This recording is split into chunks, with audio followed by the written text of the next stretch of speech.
Bueno, tengan ustedes buenas tardes. Estamos nuevamente del Consejo Colegio Profesional de Ciencias Económicas para compartir con ustedes este ciclo que se ha denominado Actualización Online y que lo que busca es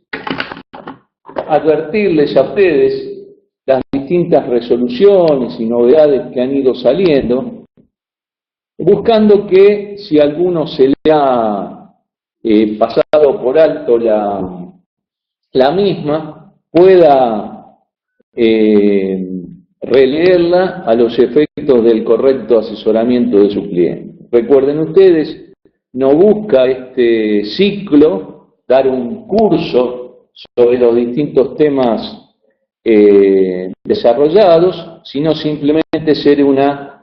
advertencia de qué es lo que ha salido, y bueno, en algunas me explayo más, en otras menos, pero de ninguna manera agoto los temas con el desarrollo del mismo. Vamos a ir analizando las novedades a nivel nacional, porque a nivel provincial la Administración Provincial de Impuestos está bastante tranquila, lo mismo que la Comisión Arbitral,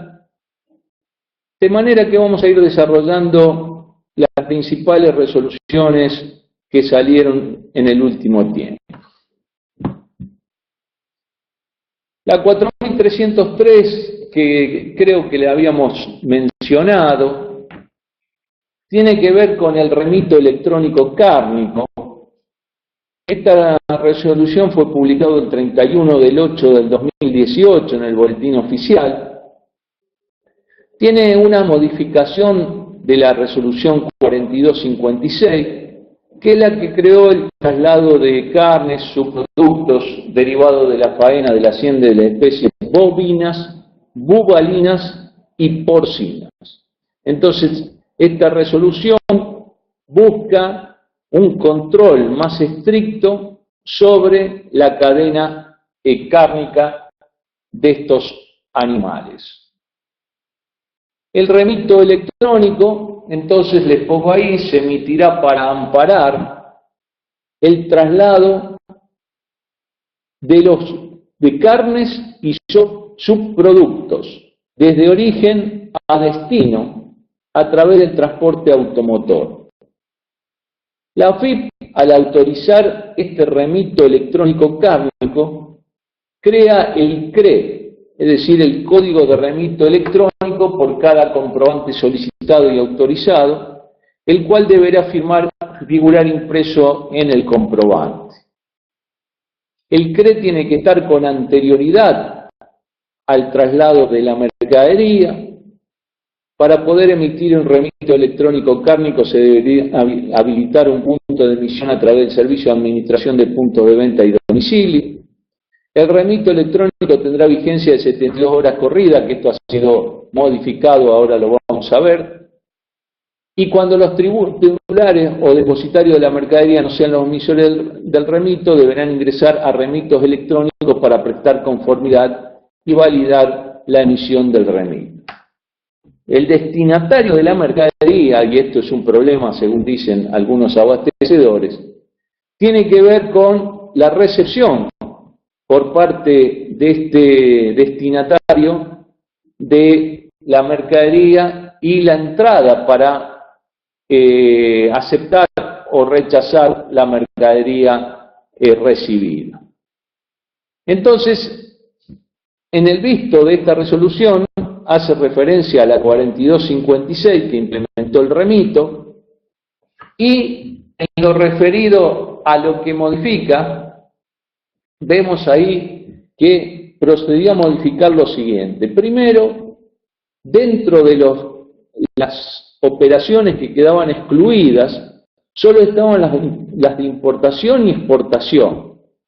y las realizadas con consumidores finales. Esta resolución 4303 agrega que están excluidas de este remito electrónico cárnico las realizadas por hipermercados, supermercados, entre un centro de distribución y sus bocas de expendio propias. O sea que esta es una de las modificaciones de la 4303, la posibilidad de que los supermercados, cuando de un centro de distribución distribuyan a sus bocas propias, fíjense que ahí se lo pongo grande, no tengan que hacer. Les pongo ahí la consulta por la nueva vigencia que ha pasado a tener esto a través de esta resolución, que es que su vigencia es a partir del 1/11 del 2018. El motivo es que esta resolución, que fue publicada el 31 de mayo del 2018, la 4303, a partir del 1/11 del 2018, porque le da una vigencia para el primer día del segundo mes inmediato al de su publicación, y en consecuencia queda como el sexto mes para que tenga vigencia. También acá les pongo ahí arriba que esto de las 72 horas se cambió en la 4303 y dice que tendrá un plazo de vigencia de acuerdo con la Administración Federal establezca y publique en el sitio web institucional. De manera que estar atentos que el 1 del 11 por ahora empezaría a regir esto después de la prórroga que acabamos de ver. También salió la resolución 4304. La resolución 4304 tiene que ver con ese plan de pagos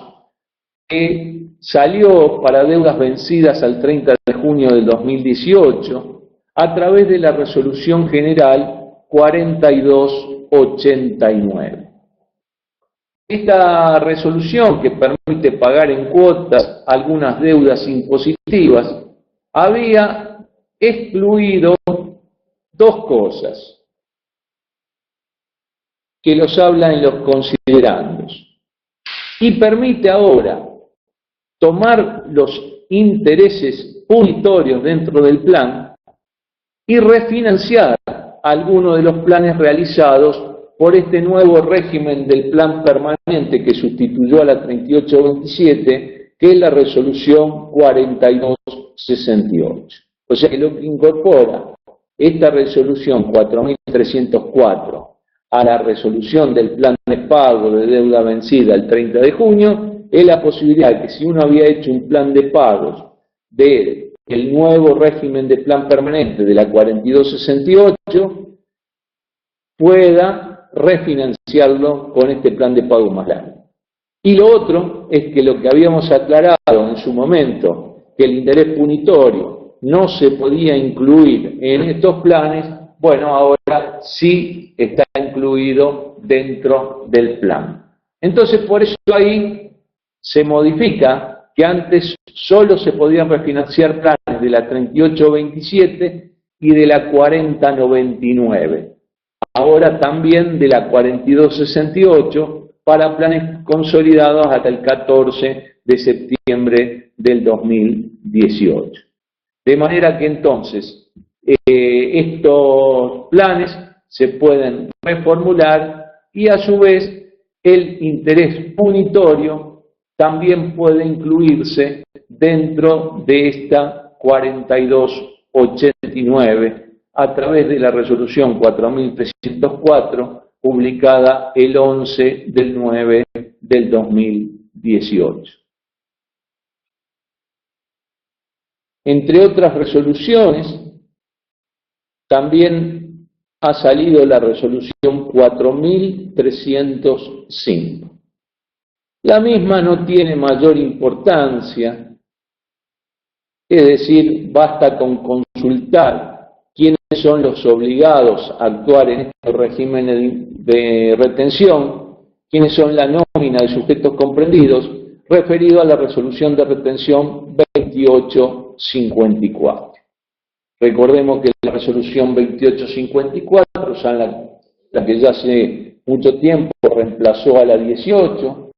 es ese régimen de retención que retiene el 50 o el 80% de la tasa del IVA a partir del 2012, cuando hubo algunos cambios, y en consecuencia lo que hace,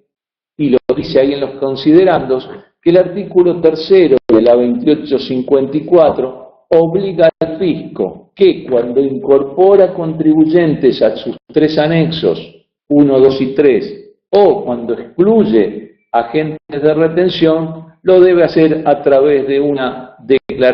resolución general, y así lo hace en este caso con la 4305, que excluye un montón de sujetos. Fíjense, ahí tienen un largo detalle de un montón de sujetos excluidos del anexo 1,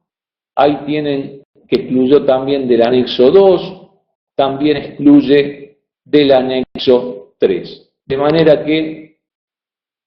lo único que hace es cumplir con el artículo 3 de la 2854 y,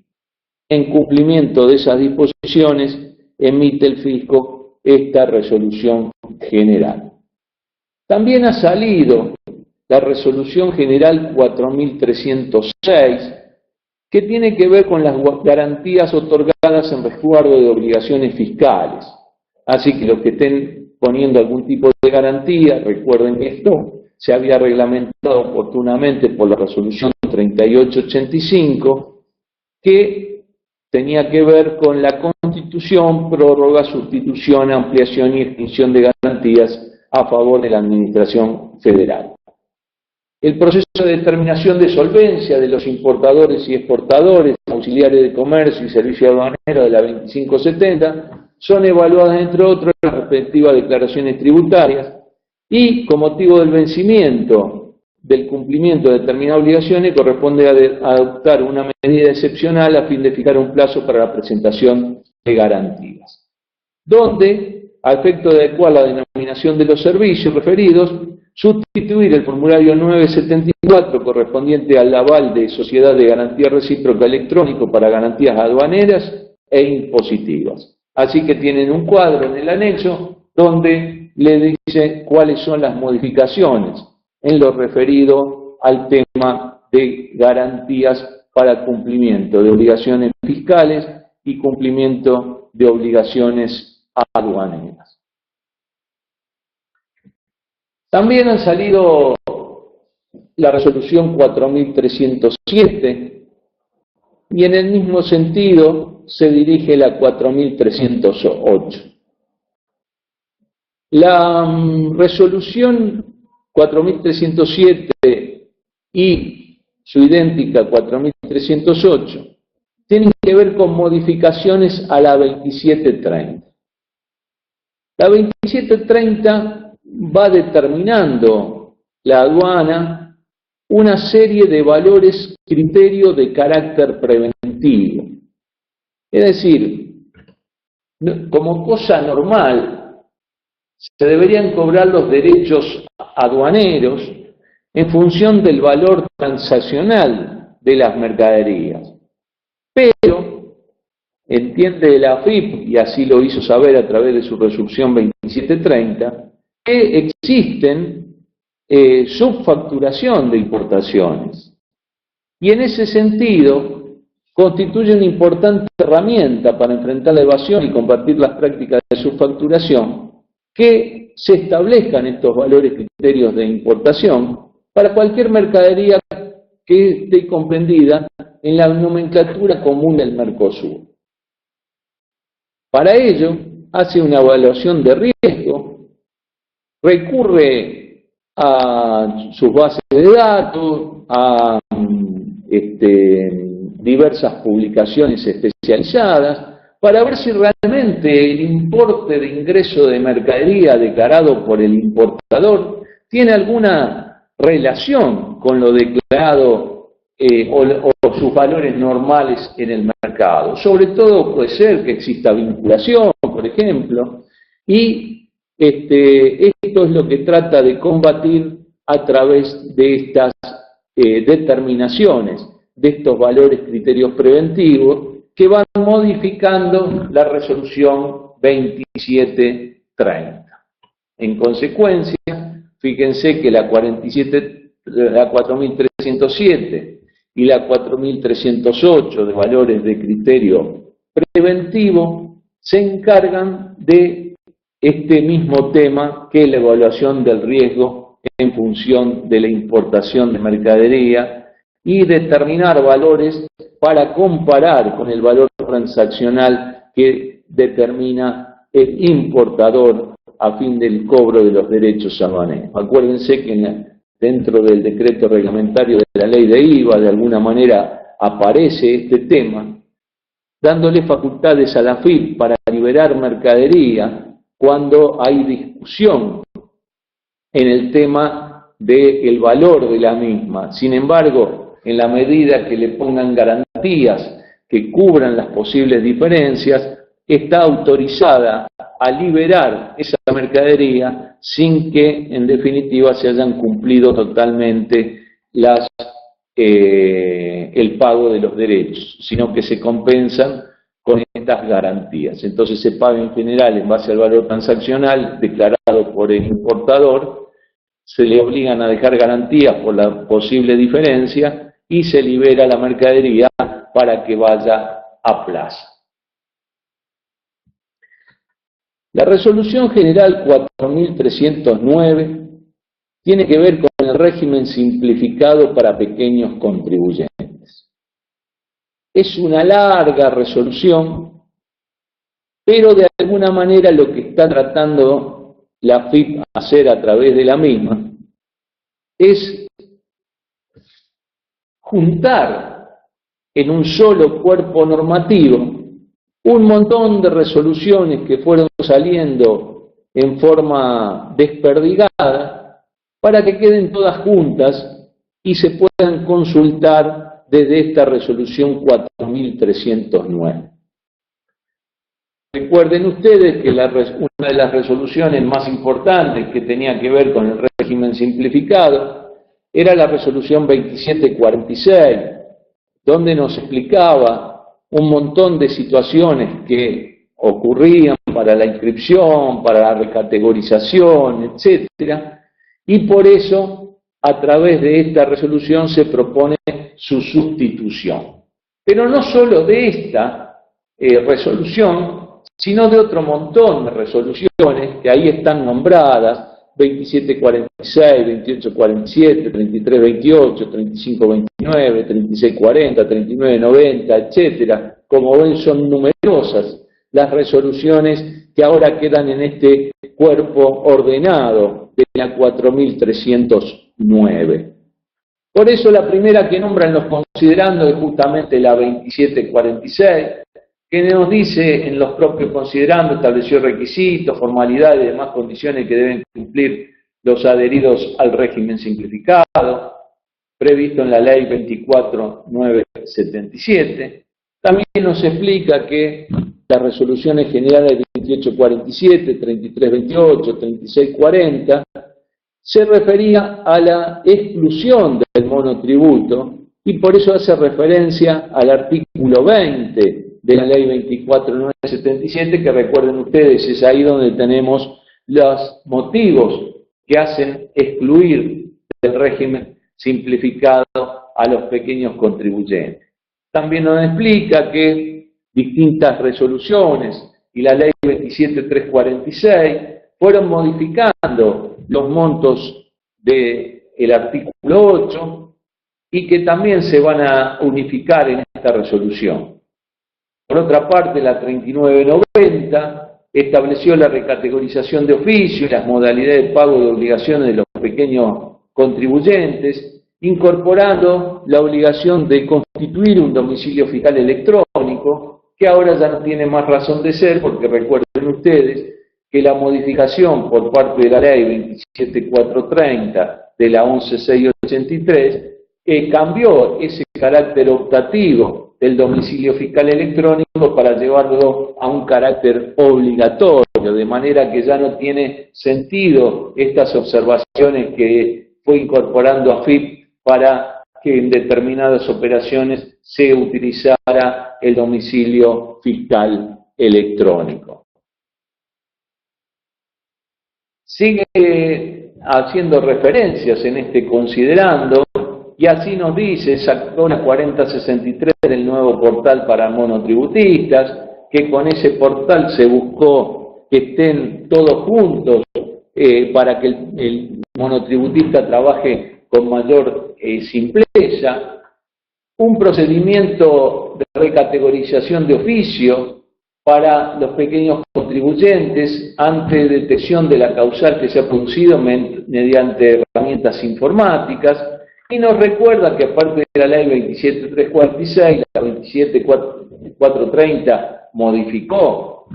en forma sustancial algunas partes del monotributo. Recuerden ustedes, para decir dos cosas emblemáticas, se dejaron de gravar a las sociedades que tenían hasta un máximo de 3 socios, que estaban en la sección 4 de la ley 19.550, se dejó de tener en cuenta para las 3 categorías últimas esa obligación de tener determinada cantidad de empleados. De manera que, como ven ustedes, lo que busca esta resolución 4.309 es que el monotributo ahora tenga un texto ordenado. Y así entonces dice que la ley sigue siendo la 24.977, que sufrió modificaciones por la 27.346, por la 27.430. Recuerdan que hace poquito, en junio, el decreto 1 fue modificado por el 601 y que estaba todo reglamentado por esta ley, por esta resolución general, la más extensa, la 2746. Y que más allá de eso, había un montón de resoluciones que habían ido incorporando determinadas situaciones que se quieren unificar. Así entonces, ahí le pongo, en el título 1, está todo lo referido a la adhesión al régimen simplificado,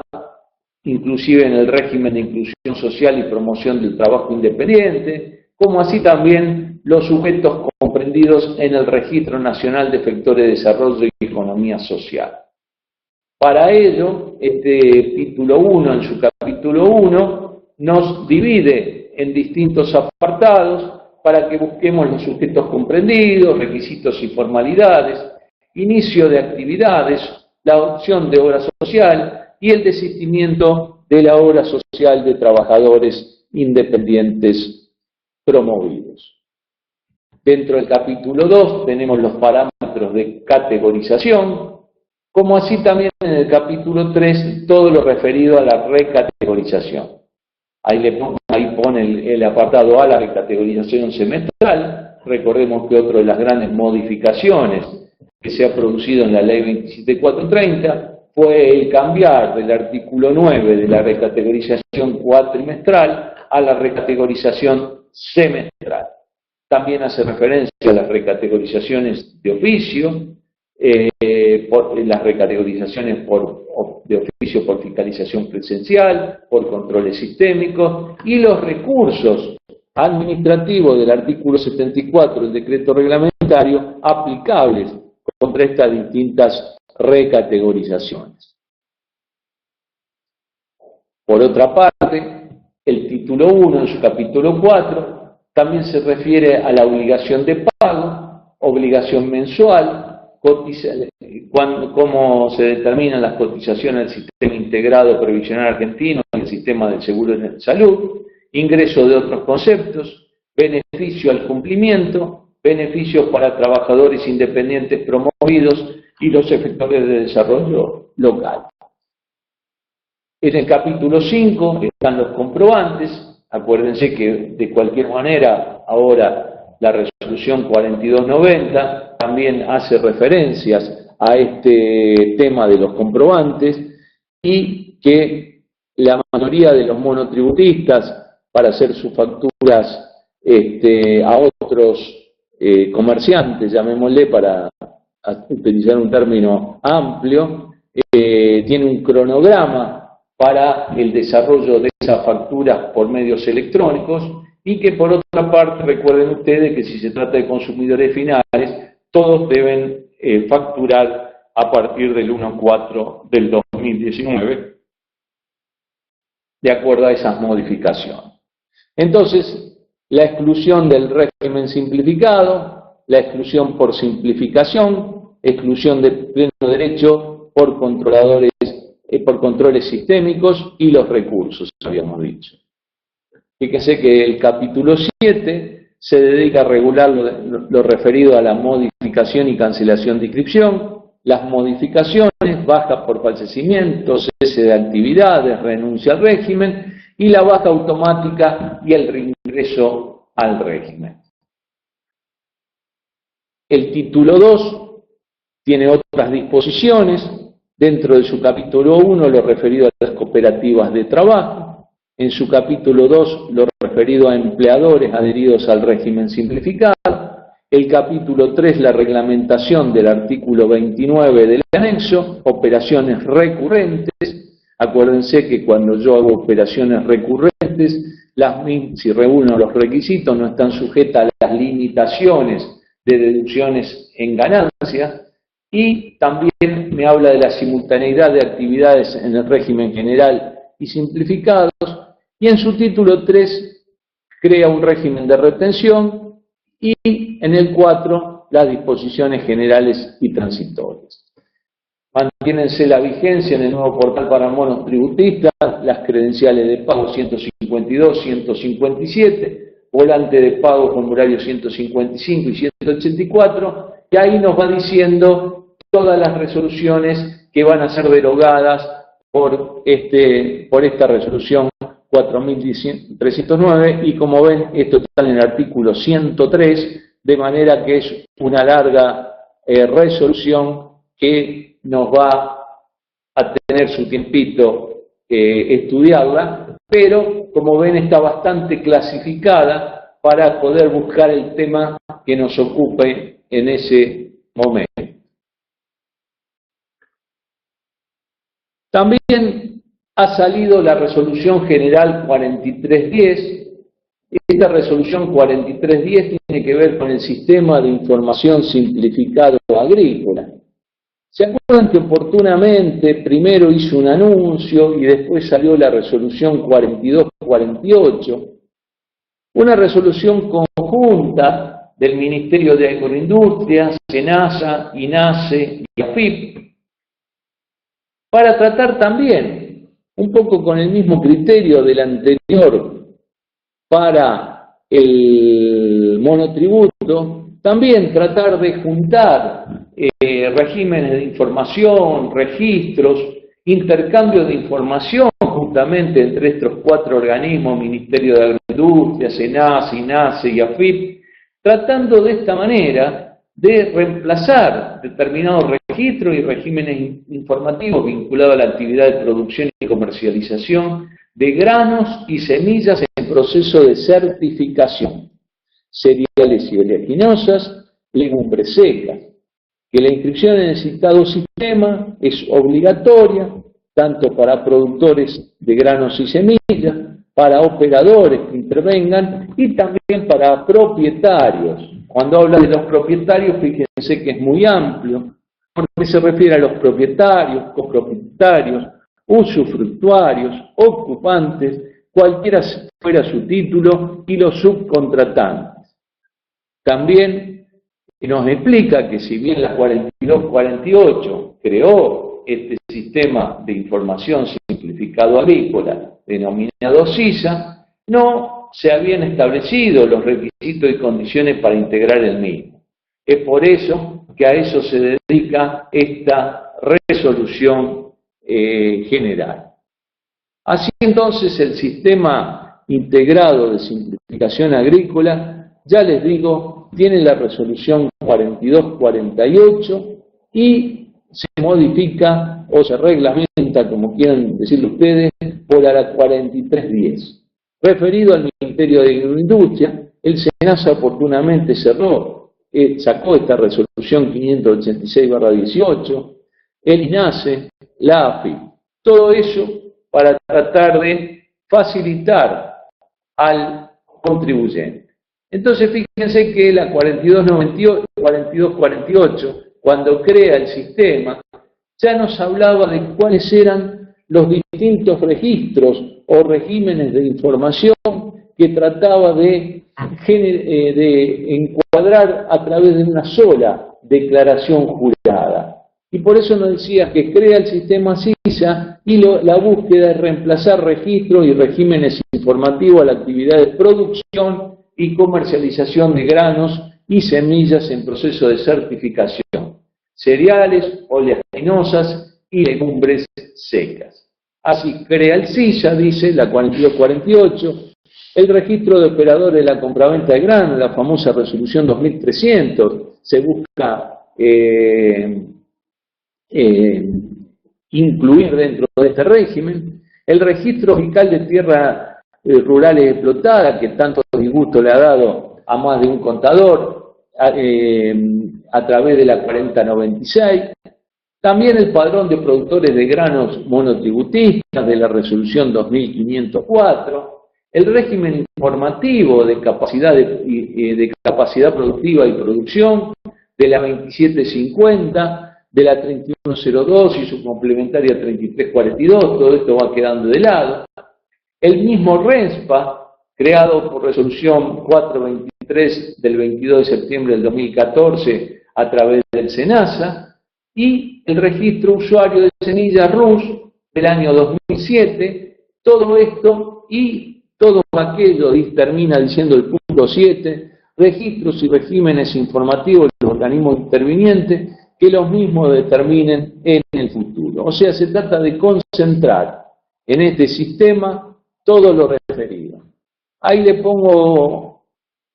un cuadrito más resumido. Entonces, fíjense, el CISA ahora incluye el registro fiscal de operadores de granos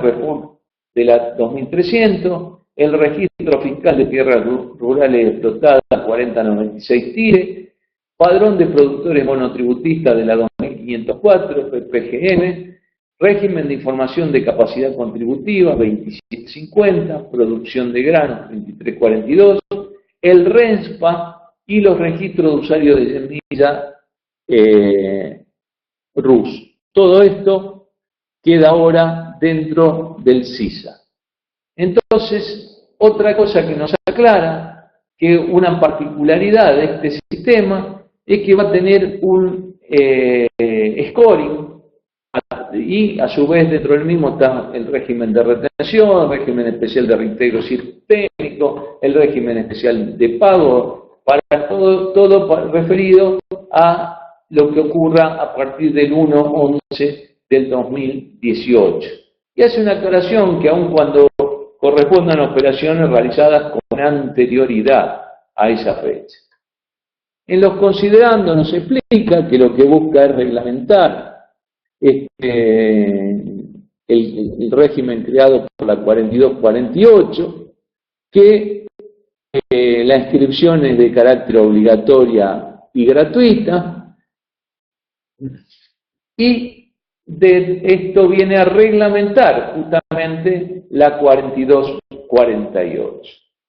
También está bastante ordenado, así en su título 1, la 4310, habla del sistema de información agrícola, de sus alcances, de qué requisitos debo cumplir para la incorporación al CISA, de esta denominada matriz de riesgo scoring,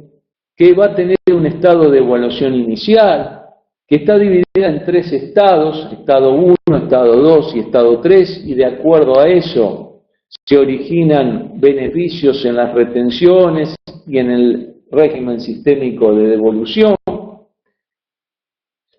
El módulo categoría de altas y bajas,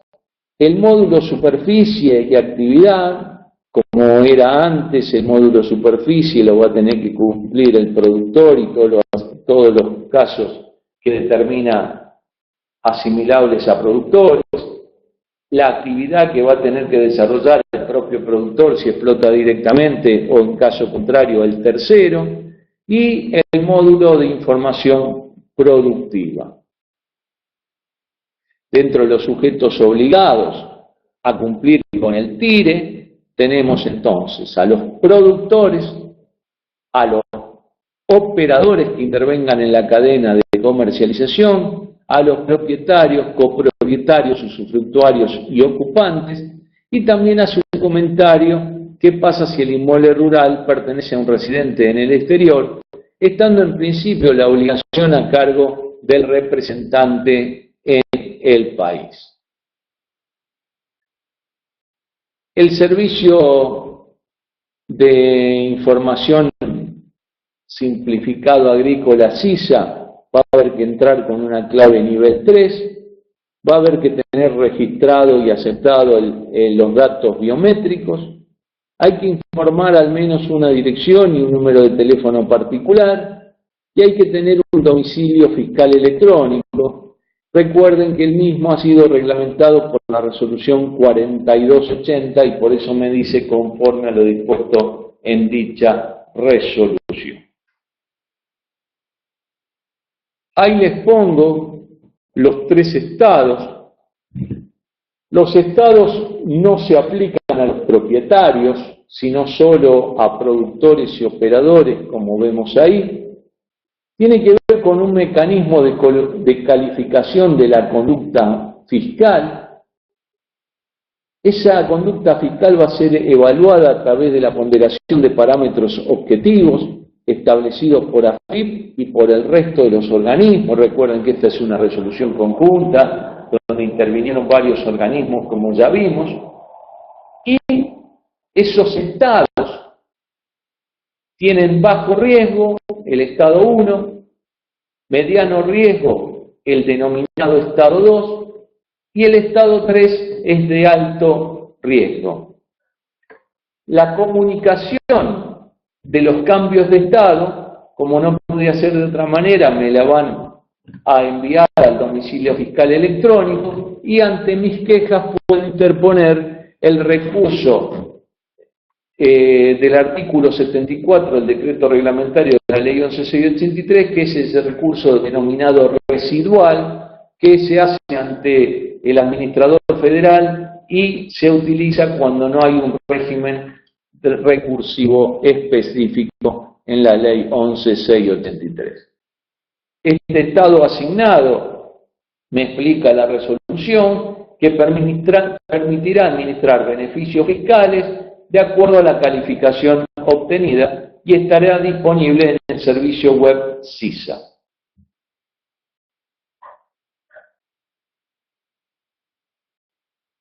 Dentro del título 1 tenemos el apartado E, referido a la superficie y actividad,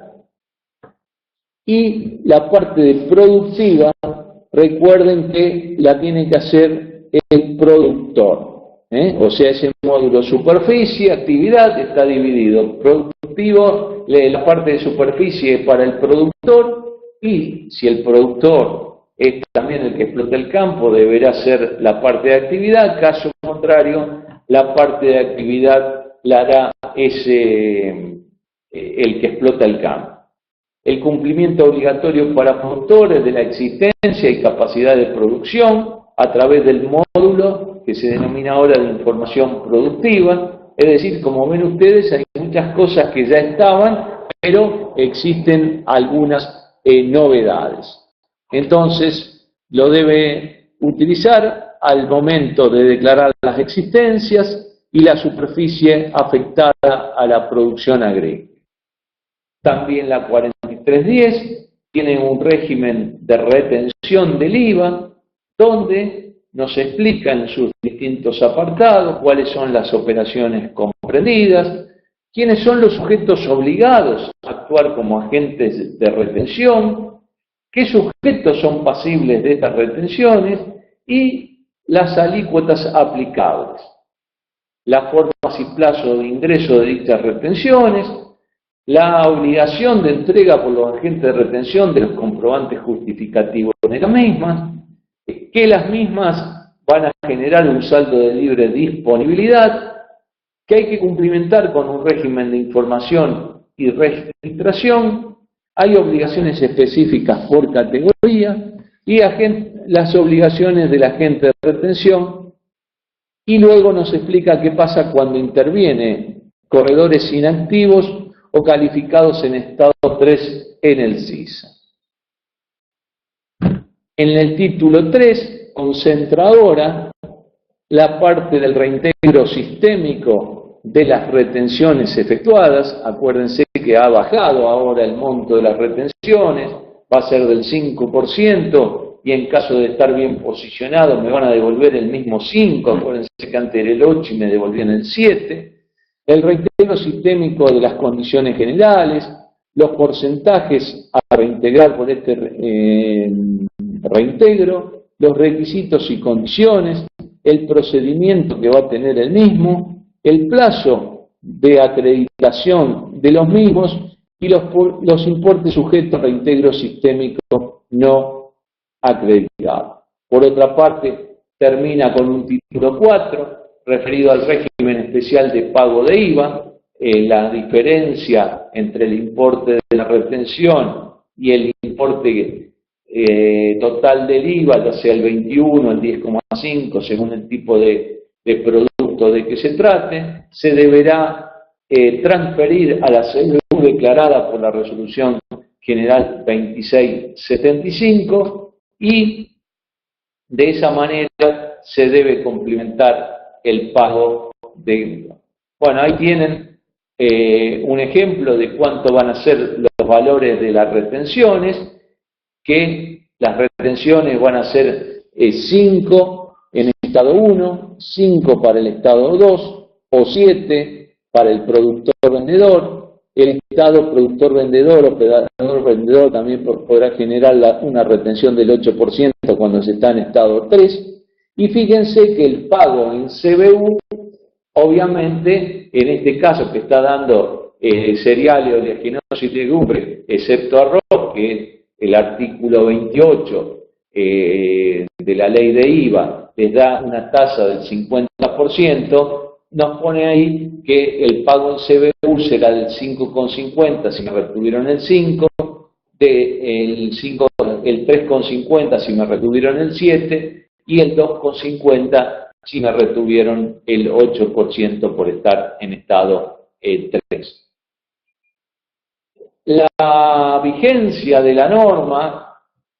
están en el artículo 83, tienen que ir ustedes a buscarlo, donde le explica que para el apartado A al E es desde el 1 de noviembre del 2018, pero lo relacionado con el módulo de información productiva, recuerden que va desde el 1 de octubre del 2019 para la campaña 2019-2020 y para el inciso B a partir del 1 de enero del 2019, que para los pagos que se efectúen a partir del 1 de noviembre, aun cuando correspondan operaciones celebradas con anterioridad a dicha fecha. De manera que, como ven, deroga una serie de normas, que ya las hemos visto, referido a todo lo que está concentrando a través de esta resolución 4310 del TIRE. O sea, si alguien las tiene que ver, sería importante que la vaya viendo de acuerdo a los distintos títulos, porque si no se hace un poco extensa y confusa, e ir comparando con lo que ya estaba en vigencia, donde van a encontrar mucha familiaridad en algunos temas y no tienen que pensar en nada raro en algunos temas. De manera que recomiendo que vayan viéndola por título, de manera de poder ir comparando con las distintas resoluciones que antes se encontraban desperdigadas y ahora se tratan de concentrar en esta resolución 4310 del TIRE. Por otra parte, les quería recordar que salieron 3 resoluciones, la 4311,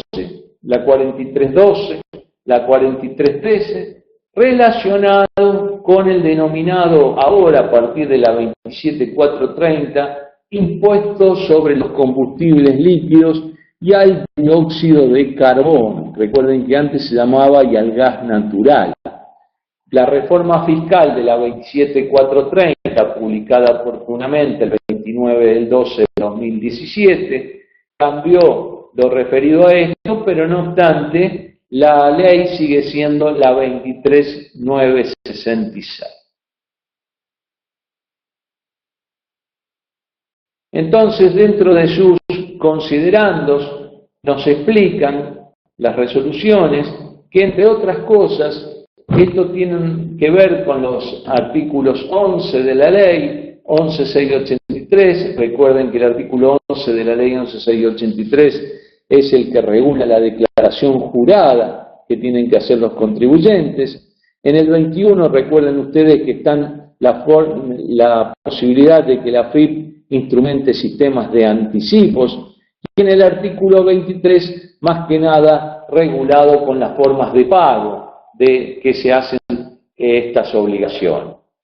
Pero después me hace referencia al título 3 y al artículo 14, que es el que determina este artículo 14, ahí se lo pongo, que los impuestos del capítulo 1 y 2 se regirán por las disposiciones de la ley 11.683, su aplicación, percepción estará a cargo de la AFIP, y en función de eso estará facultada para dictar las normas que fueren necesarias a los fines de la correcta administración del tributo. Nos da una serie de causas que podrían originar la obligación de intervenir por parte de la AFIP, y le da facultades para intervenir la intervención fiscal permanente o temporaria de los establecimientos donde se elaboren, comercialicen o manipulen productos alcanzados por el impuesto establecido en el capítulo 1 y 2. Recuerden que el capítulo 1 es el referido al impuesto sobre los combustibles líquidos y el capítulo 2 es el referido al dióxido de carbono. El debido control y seguimiento del uso de productos exentos en función de su destino. Recuerden que esta ley tiene exenciones muy importantes en el artículo 7, donde algunas tienen que ver con la utilización como materia prima del combustible hasta su total desnaturalización, lo que obliga a inscribirse en un registro, o la del 7, inciso D, donde se envían combustibles a la zona sur del país que tienen un tratamiento muchísimo más beneficioso y por lo tanto obliga al organismo a realizar determinadas operaciones, entre ellas análisis físicos, químicos de los productos relacionados con la imposición, plazo, forma y requisito de determinación e ingreso de los tributos, es decir, todo esto está en manos del organismo fiscal según dispone. Entre los considerandos de la 4311 nos dice que va a hacer referencia a operaciones grabadas con destino exento o sujetos a reintegro, que ya de alguna manera estaban reguladas en la resolución 1104, la resolución 1184, y que, entre otras cosas, la modificación realizada por la 27430 y el dióxido de carbono, recuerden que el dióxido de carbono es muy contaminante y por eso lo que busca internalizar los costos ambientales asociados al consumo de ciertos productos, que por otra parte existía en la 1104 un régimen de operadores de productos exentos por destino y o susceptibles de reintegro. Hay productos que no han sido, que deberían estar exentos, pero llegan a las industrias grabados y por eso se le da por artículo 9 continuación un régimen de reintegro, y también que la 1184 algunas obligación de poner avales en sustitución del